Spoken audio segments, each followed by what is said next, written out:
Okay. So hello everyone.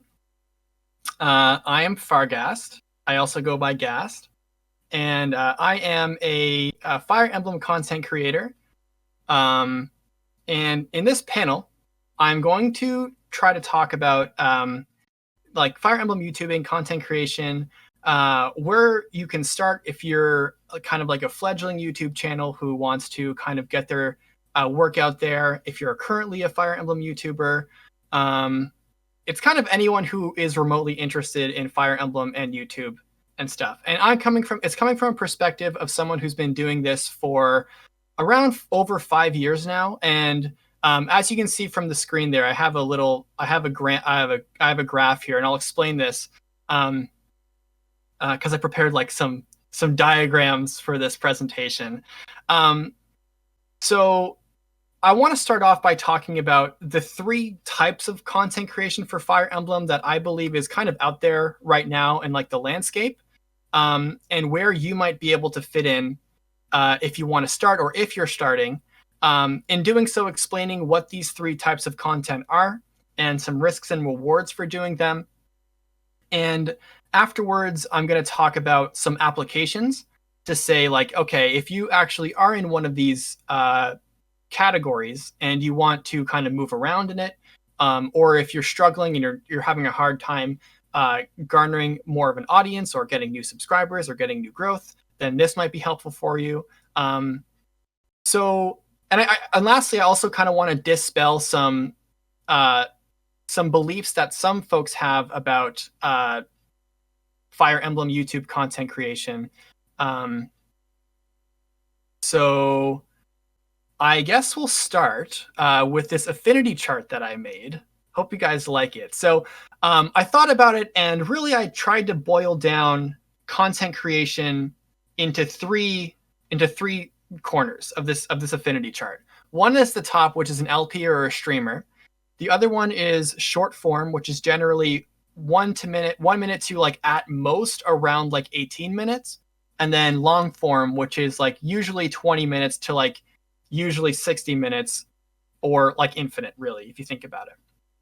And as you can see, there's many different content creators that I thought of, and based off how I know them, where I think they kind of fit in this affinity chart. So at the very top, you have someone like Kirby Masta, a lot of Fire Emblem Heroes YouTubers and streamers, or streamers like Goosephone and MK404, who pretty much do like exclusively streaming stuff. Kirby Masta does a lot of like speed runs, and he posts a lot of Twitch VODs from his Twitch live streams onto YouTube. And then there's someone who is very, very known for Let's Plays like Mangs, but he's also recognized also for his short form content too. And then you have someone like Bismix, who was a panelist on this convention, I think yesterday. And he does mostly short form stuff in the form of like comedy skits. Someone like Fishy Emblem does lots of short form stuff in the form of Cypher Crit, that kind of thing. And then you have someone like Mecha, Phoenix Baster, who do kind of a mix of everything, but they might lean towards long form more than LPs because aside from like for Phoenix Master, aside from like summoning streams and that kind of thing, he's mostly doing scripted stuff or like reviews of his play. And Mecha does lots of streaming, lots of LPs, but also does short form content. And then you have someone like me, who now these days is leaning more towards longer form and kind of shorter form stuff. And on the other extreme, you have Fearless J, who is a Fire Emblem Heroes YouTuber who does like immensely long, like 45 to like 1 hour character or unit analysis for Fire Emblem Heroes, and the most like in-depth things I've ever seen. It's just like going crazy. So what I wanted to bring this up is to try to talk about again the three big fields of Fire Emblem YouTubing that there is. Having a bunch of ideas and wanting to get them out there is a common feeling for a lot of people. And YouTube allows you to visually and audibly demonstrate your ideas, your perspectives, your arguments in one way that no other medium really can. And the rewards for your hard work can be seen in, of course, likes, views, and subscriptions, and even revenue if you do it long enough. And most importantly, like the personal satisfaction and gratification of what you're doing. like I said, I've been doing content like this for around 5 to 6 years now. So in this panel, I kind of just again want to talk about what these sort of forms look like and what are the good things and bad things about. Not necessarily bad things. They're more like what are the benefits and risks of them. So at the very least, what I hope to answer is where can I start or how can I improve, and what are some kind of actual like practical ways we can do it instead of just saying do what you love or things like that. So say you want to do a let's play or a stream, and you want to start streaming, for example, like Blazing Sword or that kind of thing. And you want to kind of drive your content with your personality. Maybe you're really charismatic, maybe you're really funny, and you want to do something like that, which is cool. So you're a fledgling YouTuber, or you're someone who's already been established and they want to start a new Let's Play. What are some benefits? So I think there's really kind of 4 benefits to doing a Fire Emblem Let's Play, and one of the 4 is consistent upload. So this is kind of universal for all YouTube, but I think for Fire Emblem, we're just going to kind of keep it in that niche. So consistent uploads, viewers can expect your channel to have activity. So YouTube will always you're always kind of contributing to YouTube's algorithm in some way, in that you can consistently provide incentives and reasons for people to click your channel, which is great. You can also schedule your uploads consistently, which means viewers can expect a video to be uploaded at a certain time, which also helps to condition your audience and for them to expect something of you. And in return, you can expect them to like be more retentive to your content, which is good for like your long-term growth. Again, like I said before, your personality. So you can drive content easily with your personality, and your audience can get to know you personally. So like they'll get to know and learn what kind of your mannerisms are, your weird idiosyncrasies that are like unique to you, and what makes you tick, and they can make memes out of it. And then you can kind of garner like a solid core audience that wants to see you develop and grow like that in a way that sometimes scripted content can't really achieve. And lastly, you're capable of easily jumping on a bandwagon during hype cycles. So it's way easier to start a Let's Play of, let's say, Cindered Shadows than it is to write a script about it after the fact you've played it. So you can really easily jump on a hype cycle. Cindered Shadows was a big one, which is kind of the most like relevant Fire Emblem one there was recently. And yeah, so those are the big 4 ones that can help you kind of get the ball rolling and garner an audience. There are some risks, though. There are some risks that come with being a Let's Player or a streamer, especially in Fire Emblem, where the game is designed to be like very, very strategic and thoughtful, which sometimes doesn't really lend that well to entertainment. Sometimes you're going to have no choice but to upload a video that's maybe 30 to 40 minutes long of raw footage. And that can be a turnoff for people who are watching who don't want to sit through a thing, or they might watch like the first 5 minutes and they might peace out later. So it's kind of hard to Let's Play Fire Emblem unless you come up with a twist or have like a co-host or things like that. It's just generally difficult because the audience will not always be constantly stimulated by what you're doing. Whereas if you're playing like Smash Ultimate, the audience is always engaged watching the other guy or girl, that kind of thing. But one of the biggest problems that comes with Let's Playing is your discoverability.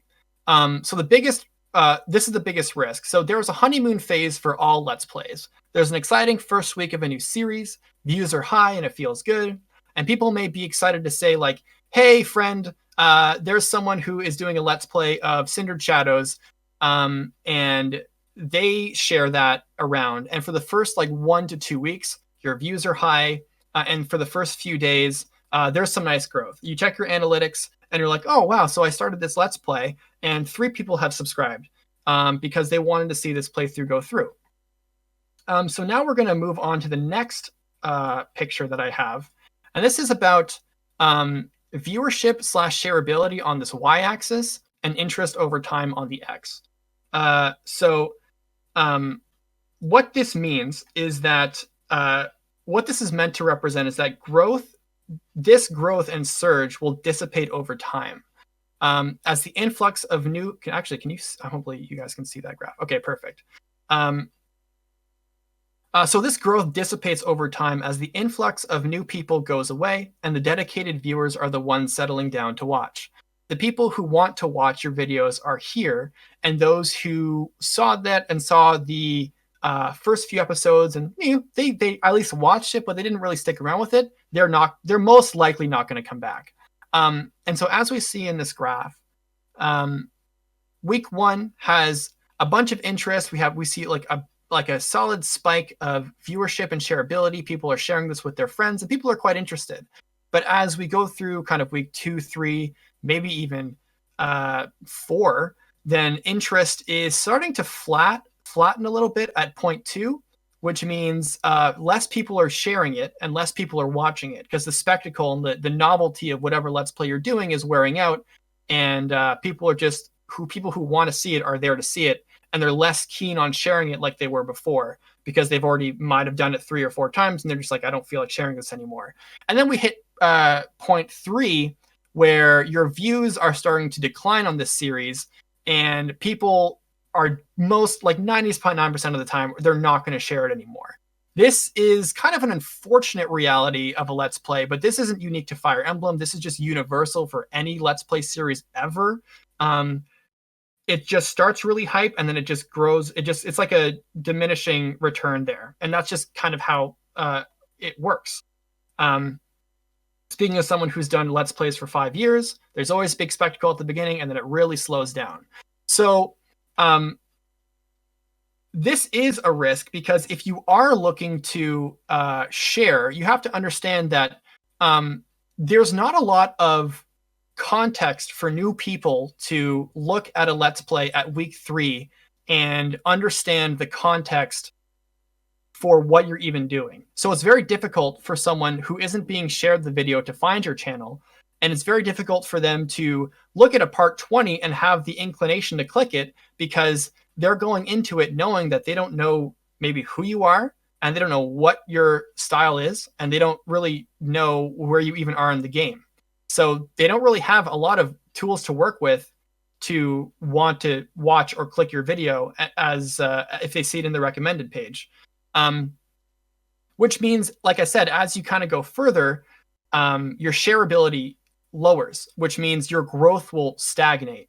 And that's what we see in that first graph. So while the sustainability of a Let's Play is very, very good, over time, your discoverability and your shareability goes lower.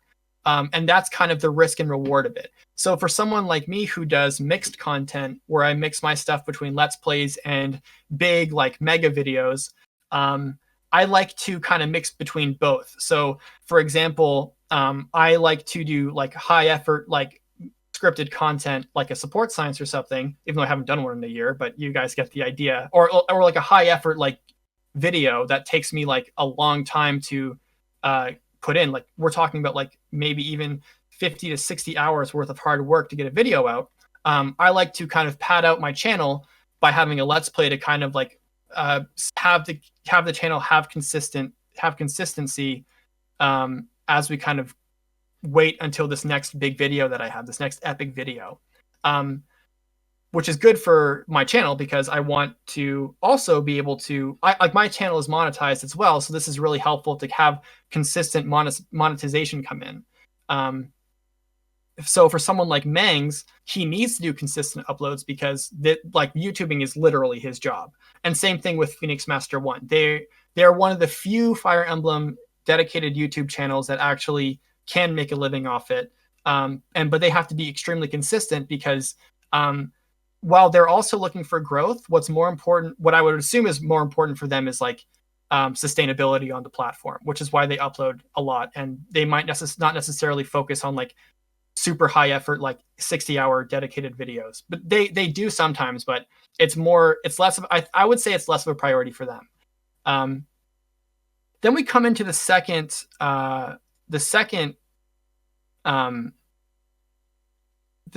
form, and the third form, which is short form content And I would, again, define short form content as videos that last between like 1 to around 18 minutes. And short form content is really good content for a bunch of different reasons. One is that there's more audience retention, which means that like your audience is more keen to stick to watching this video for longer than it would be for a Let's Play, because it's shorter and it's easy. It's more palatable for a viewer to watch. They're more engaged in the content, which means they're more keen to leave a comment and a like. They're more keen to subscribe. If you do like a call to action, you ask them to subscribe because you've proven to your audience, or that viewer at least, that you are capable of making like fun, good content, and they want to stick around to watch it. Another point is that you can cover a variety of topics with short form and long form, but short form is a little bit more versatile because it doesn't take as much time to produce. So many popular Fire Emblem YouTubers, you kind of float around here. Like I said, Bismix has his skits. Fishy Emblem has her cipher crits. Chaz does scripted content about a variety of different topics.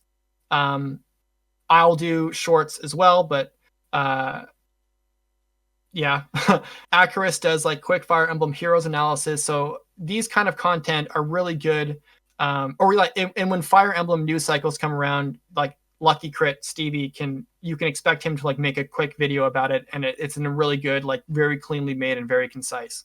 Top tens can also fall here as well, and that kind of thing.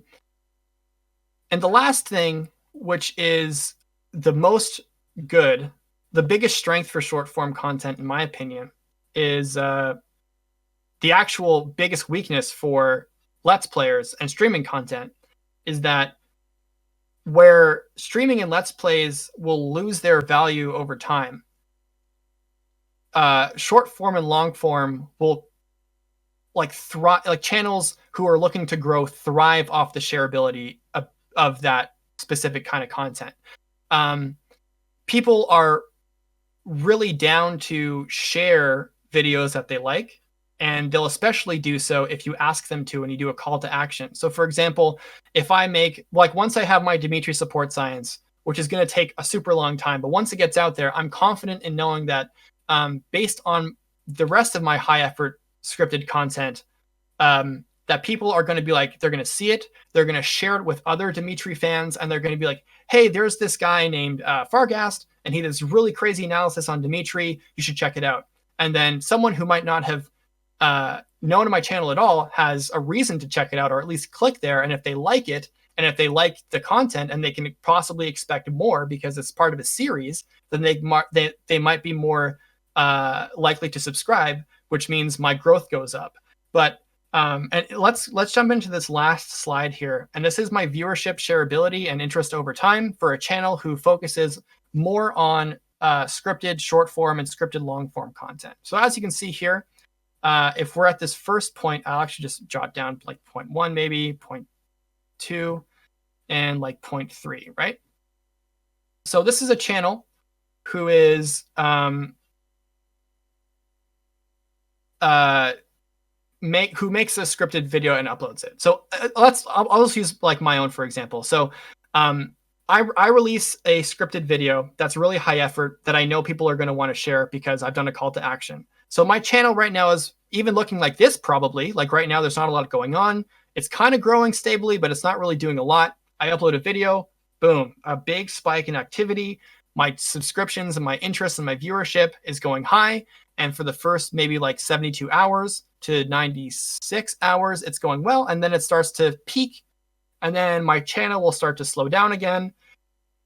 And now my growth is starting to kind of normalize again. So if this purple line is like just my normal trajectory for my channel growth, then it's kind of like looking like this almost.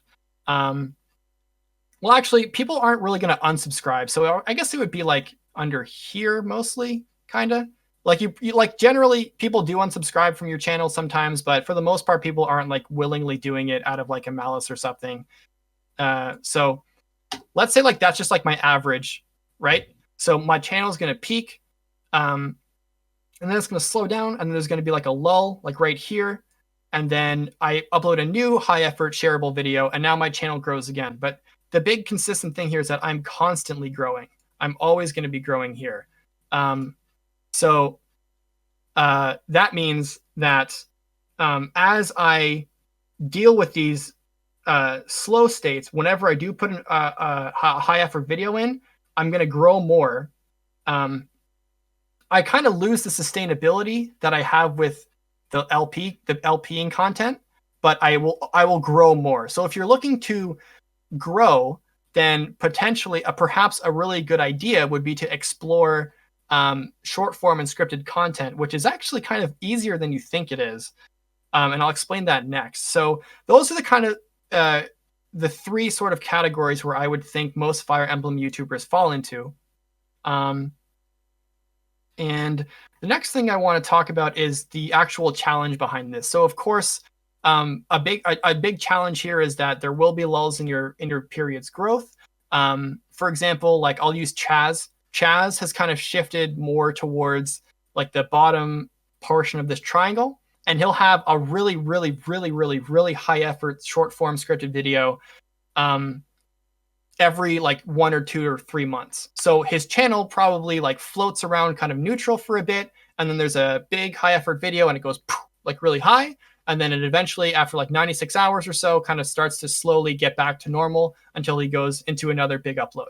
And that's kind of the risk there. So as far as like monetization go, and if you're trying to like sustain yourself, and if you're at a point in your career where you want to start thinking about monetization and like kind of making not making a lot of money because it's Fire Emblem YouTube, but like you get what I mean,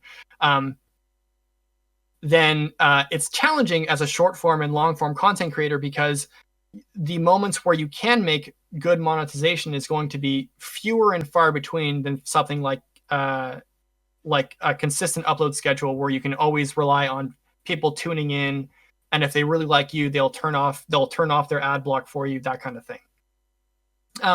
So those are the kind of risks that you take for like shareable content, is that you have to come in with the expectation that you can't be as consistent as you want, because it's kind of impossible to do for like high effort content, because there's only 24 hours in a day, and like usually like a quarter of it you're spending sleeping, and the other few parts you're not directly focusing on Fire Emblem, I guess. So now, after we've talked about the risks and benefits of these forms of content, let's talk about applications. So let's say you're a fledgling YouTuber, or someone who's been established for a while, but is kind of having a hard time figuring out the next step for their content. Let's talk about scenario one, where you're an LPer or a streamer who needs growth. So what can you do? So let's say you are a channel with less than 50 subscriptions, and you're doing a let's play, and it's not really taking off like you'd hope. Maybe you got like 26 views on the first video, and then ever since then you might be seeing like 10 views per video, and you kind of want to change it up. What can you do? Well, you can try doing a short form content video, which is can cover a billion different topics, really. And what that does is that it allows people who kind of saw your maybe video in their description, or not description, their recommended, and they were like, no, I'm going to pass on that. That doesn't interest me. But now you're like, well, what about this? And it's a nice video, and they click it, and then they like it, and like the whole scenario that happens with growth happens, and now you have a stimulus in your channel, which helps you grow while you can stick with LPing. So if you are someone who wants to create value in their content, then you have to like show a viewer that your content is valuable. And what's way more valuable than part 20 of a Three Houses Let's Play is maybe a scripted video about I don't know. We can talk about a tier list for different weapons in Three Houses. We can talk about a video about, I don't know, like weird mechanics like biorhythms, or how capture has evolved over time, or a personal favorite list of Awakening characters, a top 10, like anything really. And that can be an invitation for new people to check your channel out. Now let's go into a second scenario where you are someone who doesn't want to stream or do Let's Plays, but instead they want to just kind of get into scripted content because maybe they've seen Chaz's videos or Stevie's videos or Pavis's videos or my videos or Mecca's videos, and they're like, man, that was really cool. I really like what he did, and I want to try it. But you're kind of coming into a problem. You don't know what to talk about. You like Fire Emblem. You have or maybe you do know what to talk about. You have a hard time putting your ideas on paper.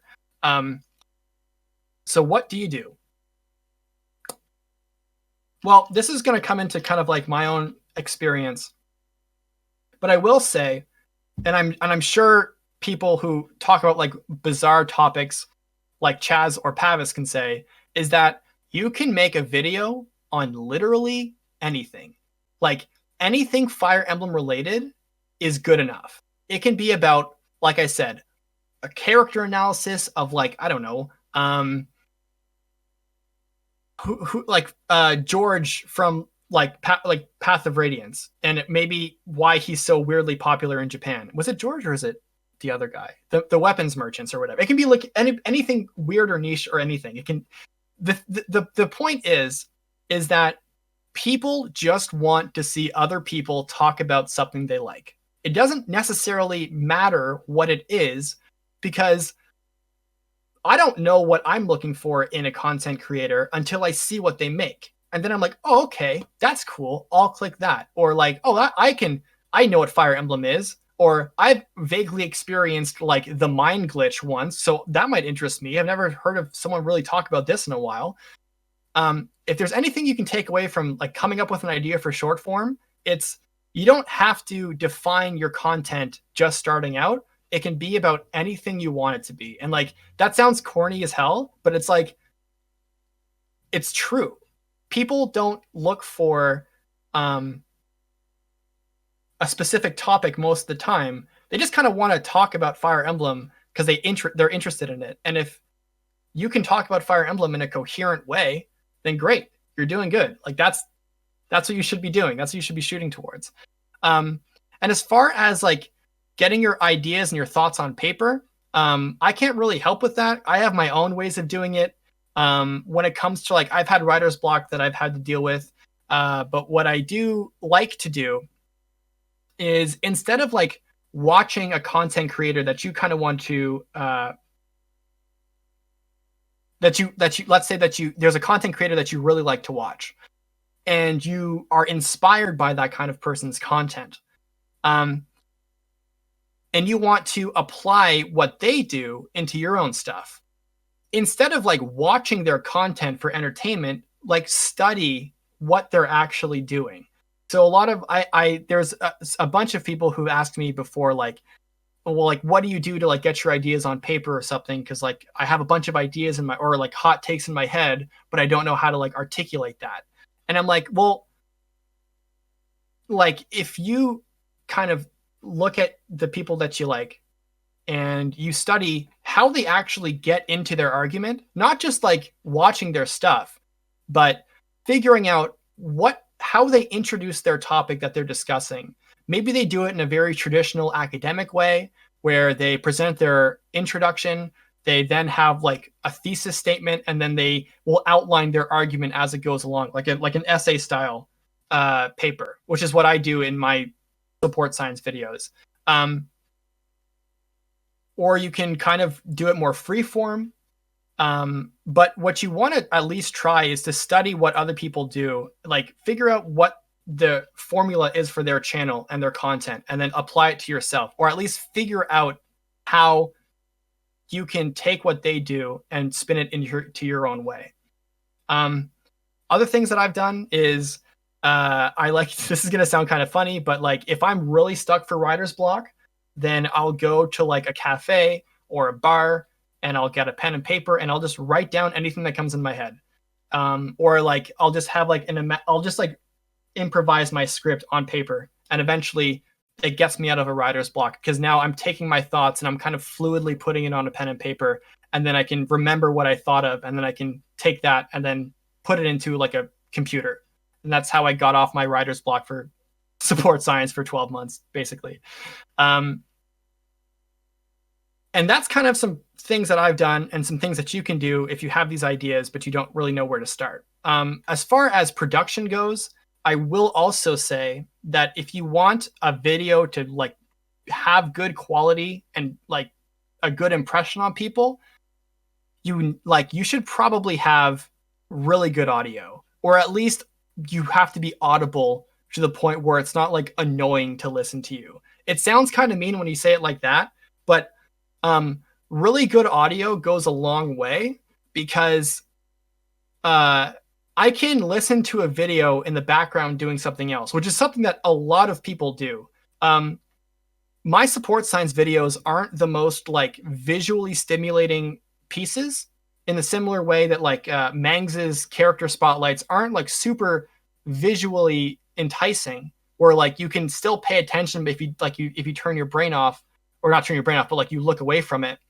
But like I can't see a video in the background, so I can only rely on that hearing. So audio is really important because people consume content with audio being more of a factor.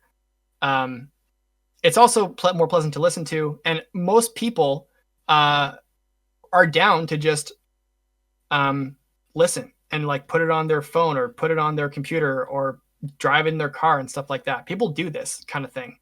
Also, audio is more easy to like fine tuning your audio is more easy to do than it is to like purchase illegally like a video editing software. Like Audacity is a free software that has a feature that can do noise suppression, which can take out static. And you can also compress your audio there, which makes your voice sound more full, which can very greatly contribute to someone's viewing experience if their audio is really good. Editing is visuals takes time, and don't expect to like hit a home run on your first video. It takes a while. Start small, but I would say try to prioritize more on your audio, because personally I like really good audio, and I'm willing to kind of listen to a video than I am to see a video that has a really bad like poopy microphone. So yeah, audio goes a long way. A really good thumbnail goes a long way, and Paint.net, which I use right now, is a very versatile and free software that you can make a bunch of cool thumbnails with. All my thumbnails that I've made personally are from Paint.net, and you can get some extra plugins that do like this cool. Here, why don't we just actually like make a thumbnail right now, and I can show you how fun making a thumbnail is. So 1920 by 1080. Boom. So I didn't even think we were going to do this, but let's do it. So let's say I want to make a thumbnail, and it has to do with a character analysis for Ike. Okay. So all I want to do is I hit Control-Shift-N. I make a new layer. Okay. Let's take this background layer. Let's paint this layer blue and light blue. Okay. Then I click my little gradient thing. I'll make a gradient. It doesn't look very pretty, but it gets the job done.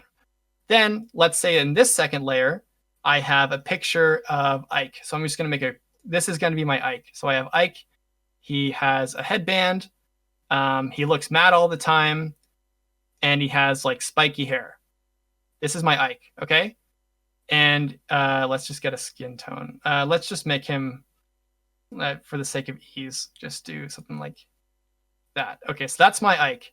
But he has a green headband, right? So there, boom. Nope, that's a green skin.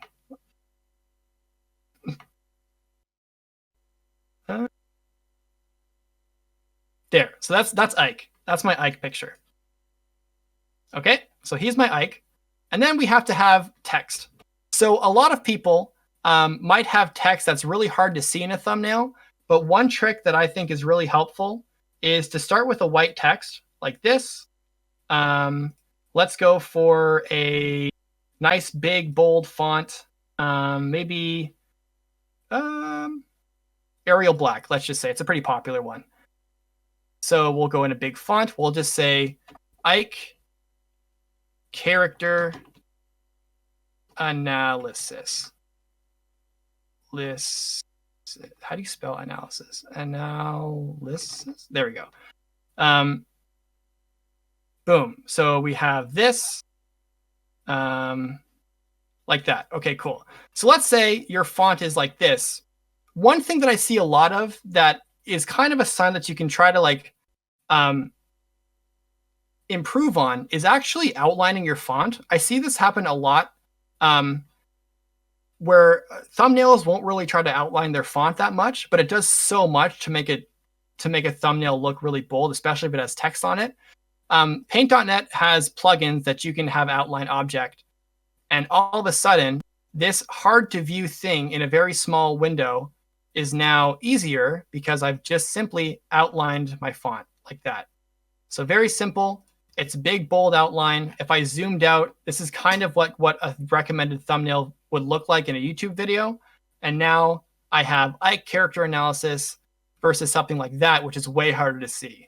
Like that is a huge difference right there. So it's the difference between seeing a thumbnail like this and then seeing a thumbnail like that. So I would say Paint.net's really helpful, and just kind of getting a big character's face in the thumbnail with like bolded letters and an outline is and you're like, this alone is doing like 80% more than what most folks try with just like a Paint app. So Paint.net is free. The outline feature is a plugin that you can get, and this has gotten me very, very far on my channel and like my career as a YouTuber. And yeah, so I kind of went on a tangent there, but that's my presentation, I think. Oh, I also want to talk about kind of your expectations and the stress of two I think misbeliefs about being a Fire Emblem content creator. One is that a lot of people will say that it's too oversaturated, where it's like it's too oversaturated and I can't like and I don't want to copy anyone, which is one I get a lot. And to that I say, like, if we go back to our first picture here, there's a lot of empty space. There's room for you. Like, and it's very unlikely that you're going to unintentionally copy someone else's work. You won't, how do I say this without sounding mean? But it's very hard to be like, to have a complete video that is like a spitting image of a support science, or a spitting image of a Bismix skit, or a spitting image of Dire Thunder or Sacred Spears like analysis, or Acaris's or Phoenix Masters analysis, or Lucky Crits news coverage. It's very difficult. You're probably going to have your own style, and there's not a lot of names here. And even if people say that you're copying someone else or you're doing that, they're probably just being assholes, to be honest. Like, or they're being like sarcastic. For example, I went into like a little bit of a point where I wanted to do like my own Fire Emblem skits, and in the style of Bismix, because I really liked his content, and I was like, okay, well, I'm going to do this too, and I'm going to try it out because I want to expand my channel. And well, Bismix liked it. He laughed, and he thought it was pretty cool.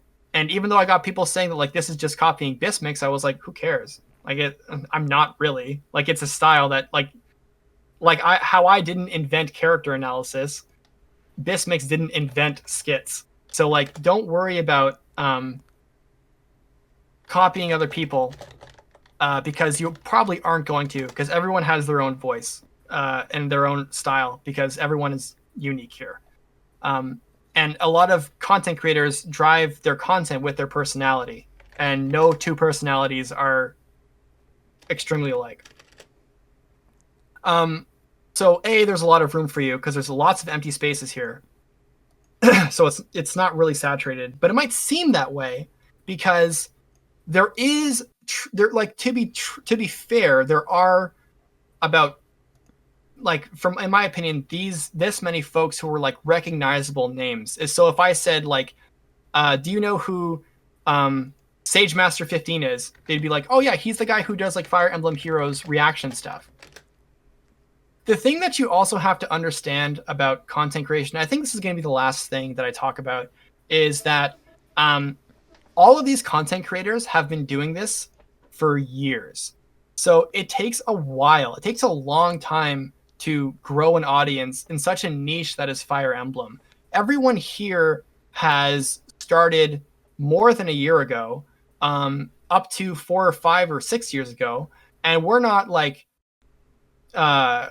Fire Emblem content creators are probably never going to be like trending on gaming or like hitting millions of subscribers. It's just not the crowd, and that's just the reality of it. Like, I'm sure Mangs and other bigger names can attest that they didn't start making content for Fire Emblem with the expectation that they were going to be like the next like mega YouTube star. It's just not big enough for that.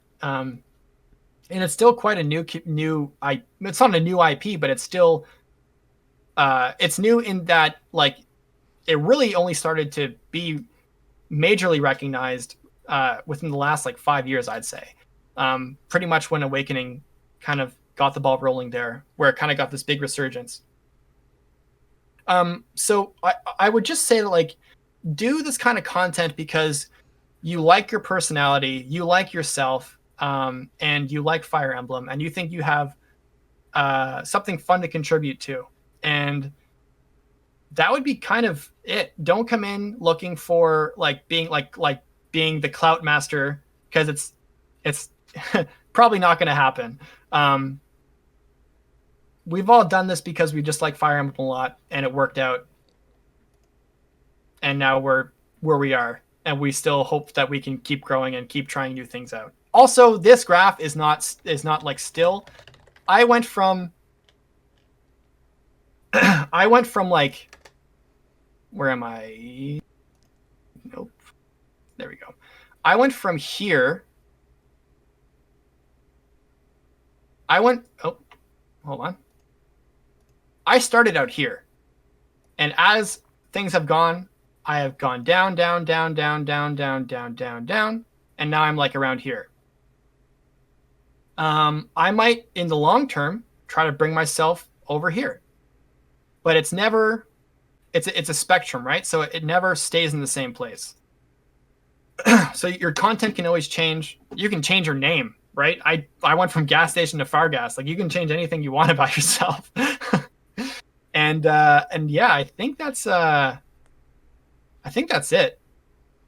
for my presentation.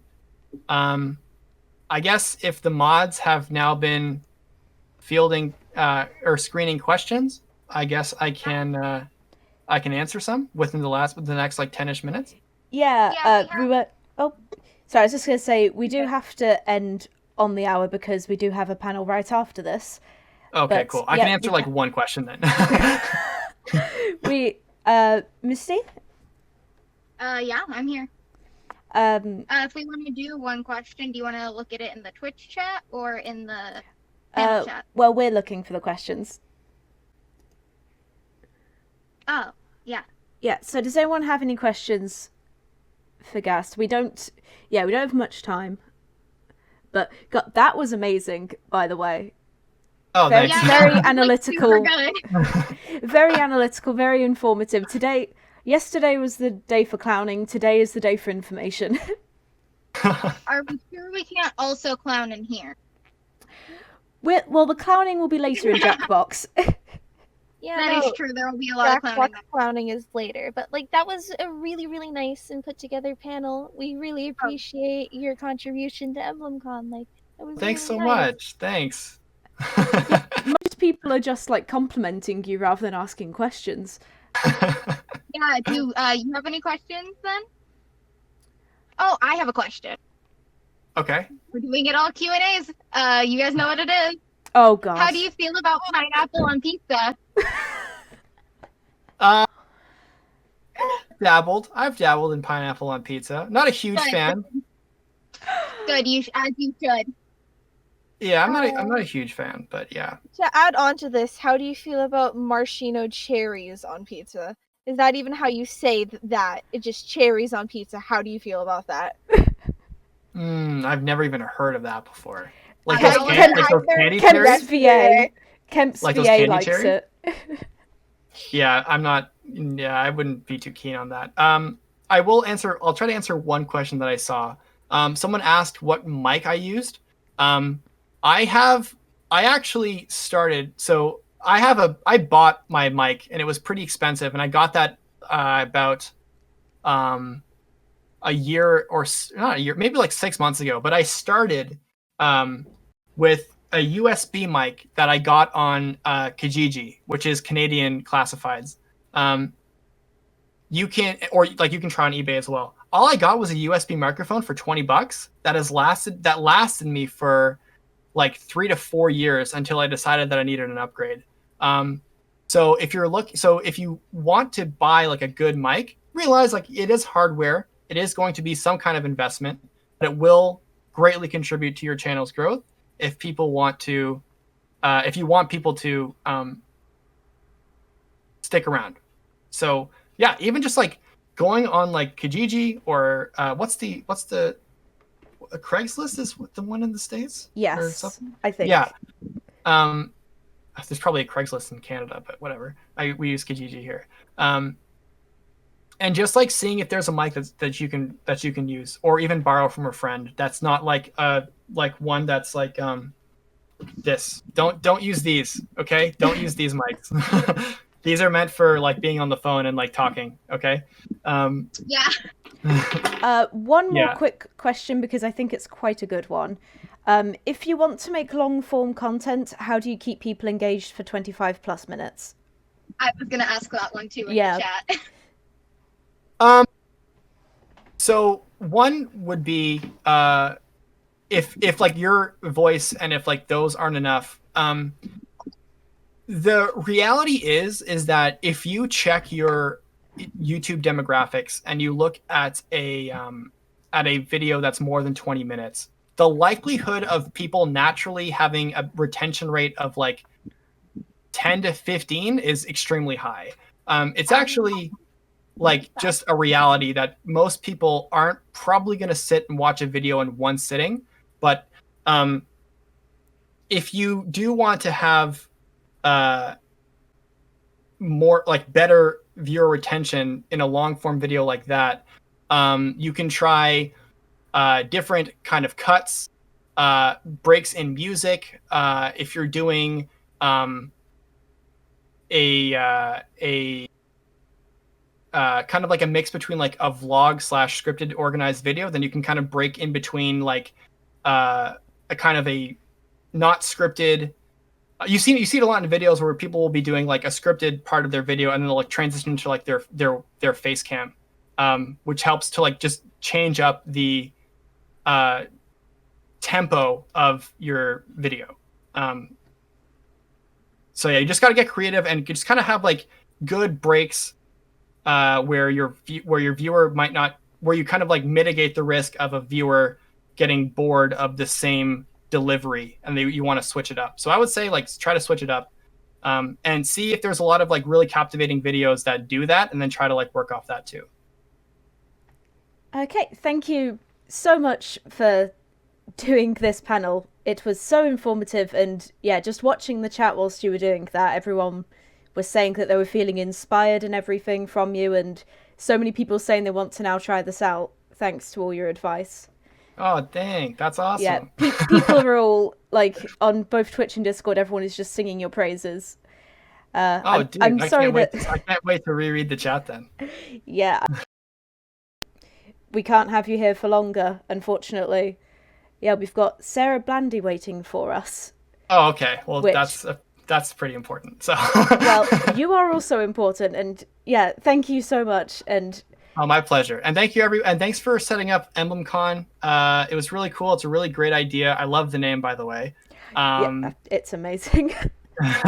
And yeah, good luck with the rest of the con. Thank you so much for having me. Thank you all for sticking around, and all the best.